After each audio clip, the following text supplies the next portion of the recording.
Hello, hello. Here's Aage coming to you again on 44 different platforms around the world. And we are coming to you here now on the Paranormal World Show under the umbrella of Broadcast Team Alpha. We're also transmitting on the Conscious Awakening Network. So go have a look at that. They got 50, just about 50 different shows over there about all kinds of things that you want to know about. So look them up on YouTube. That's probably the best way to see the backlog of shows for Conscious Awakening Network, as well as us. And you can also see them on Conscious Awakening Network.org. So go have a look at it. I think you're going to like it over there.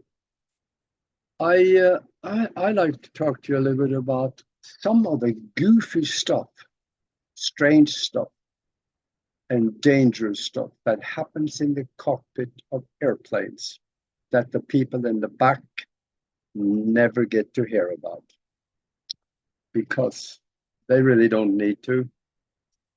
And what I'm going to talk about is a few stories of things that I know happen, and also have a story of my own where I almost died in the wilderness of Canada on a charter flight. So wait for that one. I'm going to do that at last. Now, there are strange things and dangerous things that happens. And the first quick story that about happened. This is something that pilots hardly ever talk about, and that is falling asleep in the cockpit. I've done it, and it's tricky because now you got the autopilot flying the airplane and you're sleeping at the wheel, so to speak. And controllers, air traffic controller gets really upset when they see that you are doing things that you should not be doing at altitudes where you may not be supposed to be. That turns dangerous. There is a story of a UPS flight. I think they were coming from Denver going out to LAX, that's Los Angeles in California. And both the captain and the co-pilot fell asleep in the cockpit. And they passed right by Los Angeles and headed out into the Pacific Ocean. Luckily, one of them evidently woke up. So they turned around and came back and they landed at LAX.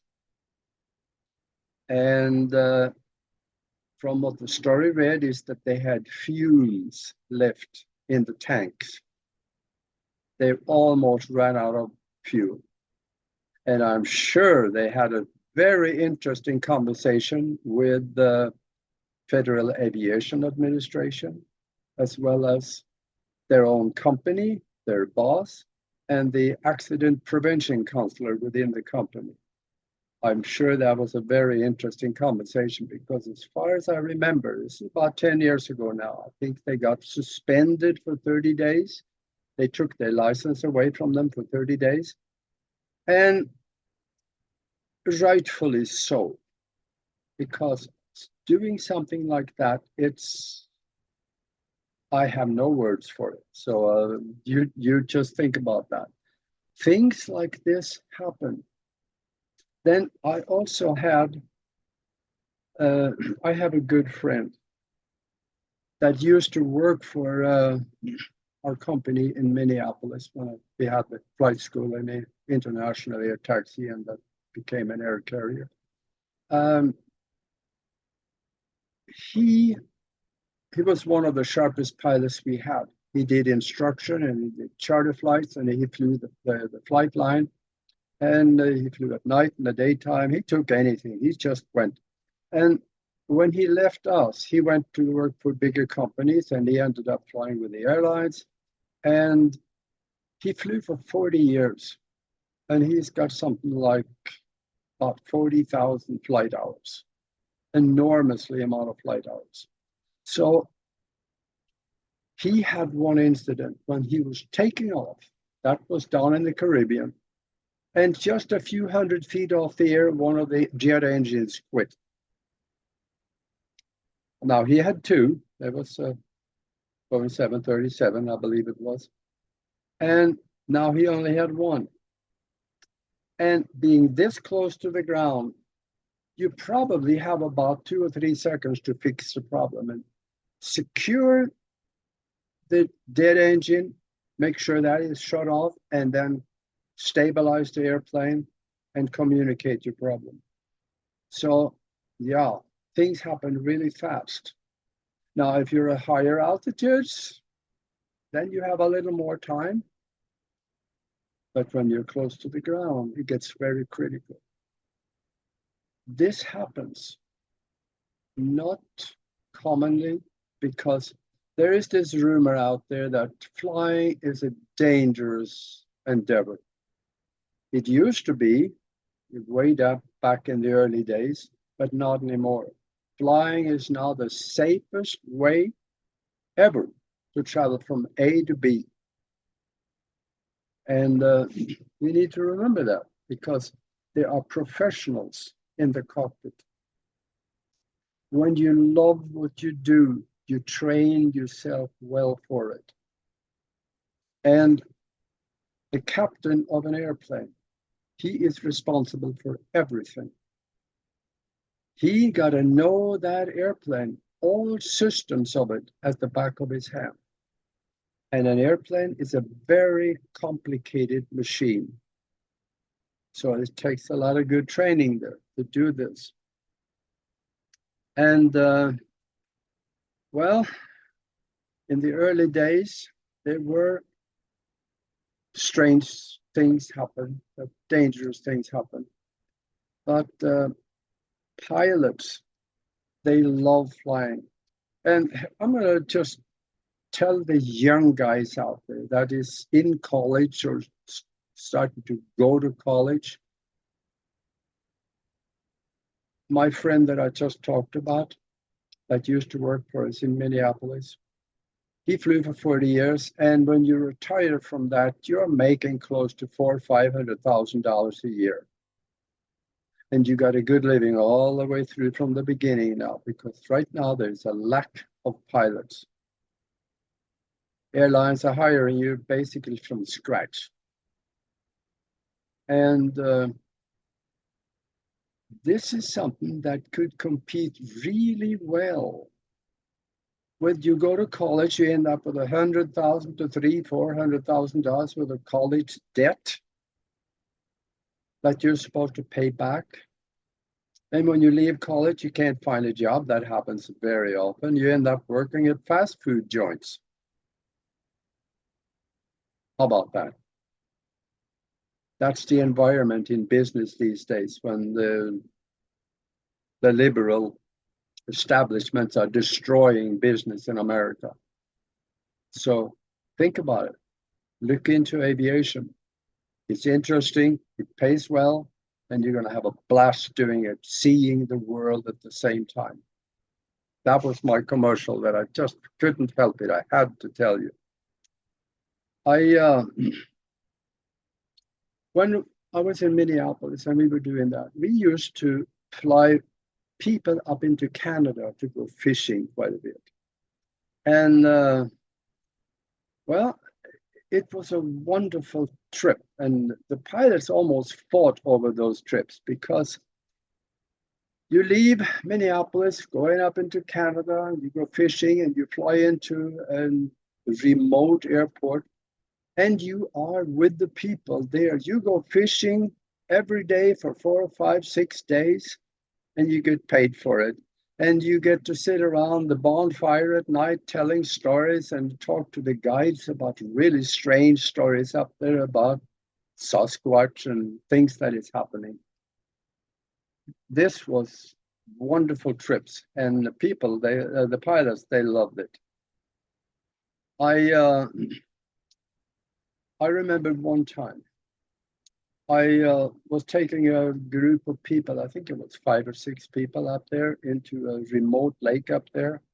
And we left Minneapolis, and we flew I believe we went to International Falls to refuel. And we did that before we entered into Canada because the fuel was so much more expensive up in Canada. So we refueled in the US.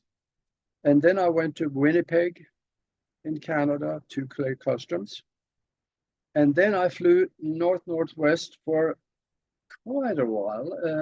There was another airport where we refueled, and I don't remember the name of it. It's a small place. And then we flew way up north somewhere, and I don't remember the name of the airport we went to either, but it was a little bit north of Churchill, which is way, way, way up there. And when you go into Canada that far, there's not much up there. There's hardly any navigation aids. And this particular airport we were going to, they had a navigation beacon on the ground. But guess what? Those navigation beacons, they're electric, right? There's no electricity going into this camp. So they have a generator. And you have a motor running the generator. The motor uses fuel. So you have to fly the fuel in to the airport in barrels. So the fuel at that place is very expensive. So they don't turn that navigation beacon on all the time. They do it by appointment. We had contacted them and told them when we would be there. And I think we gave them something like plus or minus different hours to make sure that it would be there when we came. And I headed up there. So, well, knowing a little bit about northern Canada, there's not much up there except for forest, lakes, Sasquatch, and bears. And then a little bit of an oasis in the middle of it where maybe you have a fishing establishment. And that is this particular place we were going to. They had about 15, 20 different cabins. It was well established, and they had a gravel runway. So it was really out in the sticks, as we say here in the US. And it was a camp. And these cabins, they were really neat looking cabins. They were all made out of logs, so log cabins. And well, the radio beacon, when we headed up there, I felt safe because it was supposed to be turned on. They made the promise that we're going to turn it on. And then when I came up to in the area where the airport was supposed to be, I didn't see anything. When I probably flew for about 3 to 4 hours. And the thing about it is that I had a heading because I knew where the wind was from. So I figured a course and I kept it. Now, if the wind changes and you end up, let's say 2 degrees off on your heading, and by after 4 hours, that is miles away from where you're supposed to be. And I knew that. So when I was in the area where the airport was supposed to be, I didn't see anything. So I climbed up to a much higher altitude. And I got a little nervous because I knew that if I didn't find the airport, I did a little bit of calculations on my rotating flight computer. And I started to look at the fact that I probably did not have fuel enough to go to an alternate airport. So I had to find this one. And when I got up higher, I finally, after, it looked like an eternity, but I think it was probably about 5 minutes. I saw a rotating beacon off to the side. A rotating beacon, that's a sign that there is an airport there, the red and green lights. So I headed off to the airport. We got on the ground and we got unloaded, and I went and talked to the people that own the place, and I said, what happened to the navigation aid here? That was supposed to be turned on for us. And I don't remember his face at the time, but he said, oh, we forgot to turn it on. If I had not found that airport, I would have gone a little further and we would have had to land in the swamp or in the forest or on a lake next to the shore, so that we scooted up. We would be scooting up on shore. And knowing what is up there.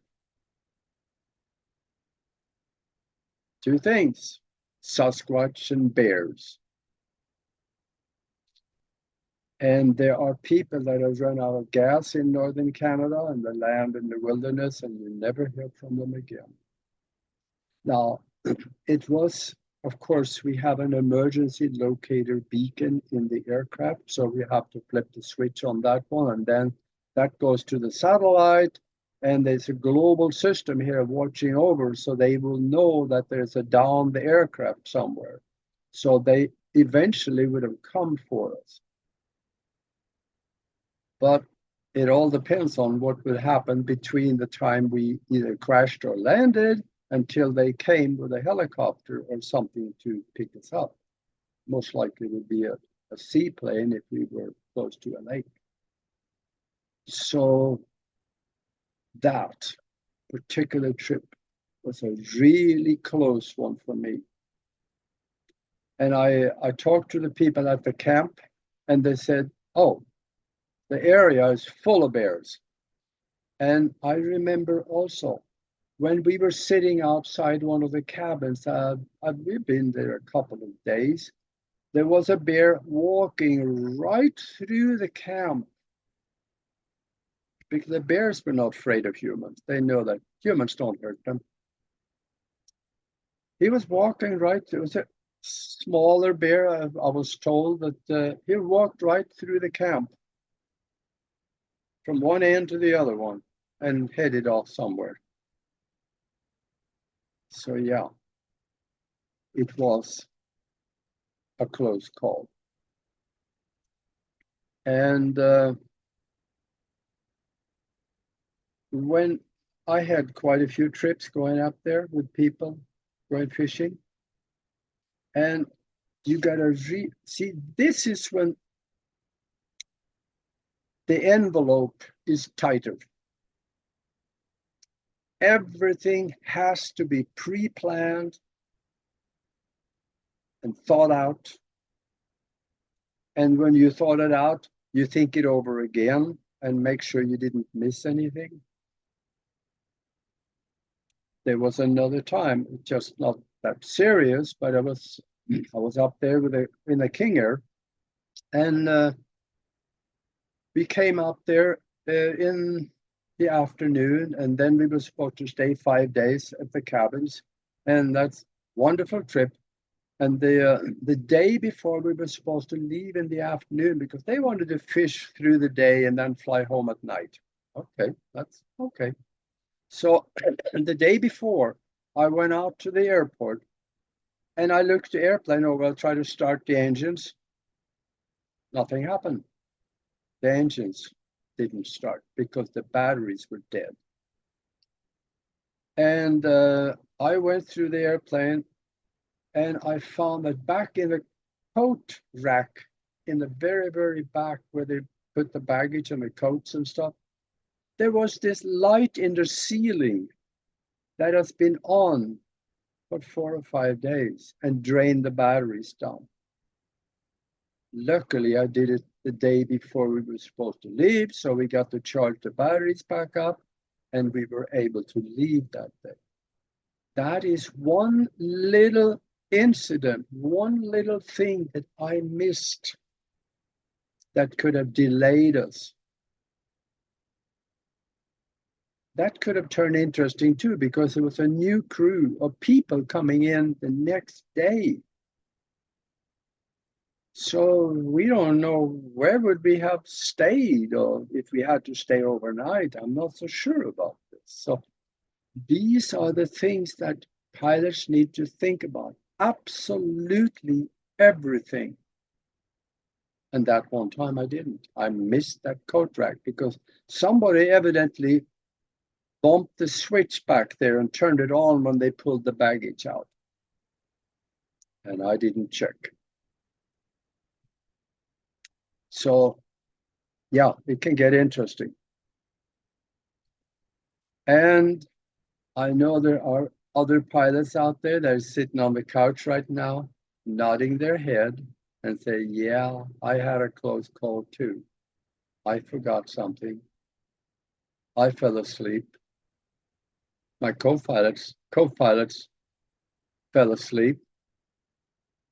And there is this thing that, at least back then, there was, if your fellow pilot fell asleep, you hit him in the shoulder really hard so that he wakes up, because that jolt wakes them up to the point where they're able to stay awake, because they don't want that to happen again. Because it is embarrassing, very embarrassing. So that was my story for this time. And if you like what you hear, please subscribe to us. I have other aviation stories, and maybe someday I'll tell you that too, but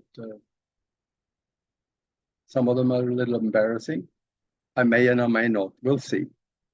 But and until next time, be good to each other.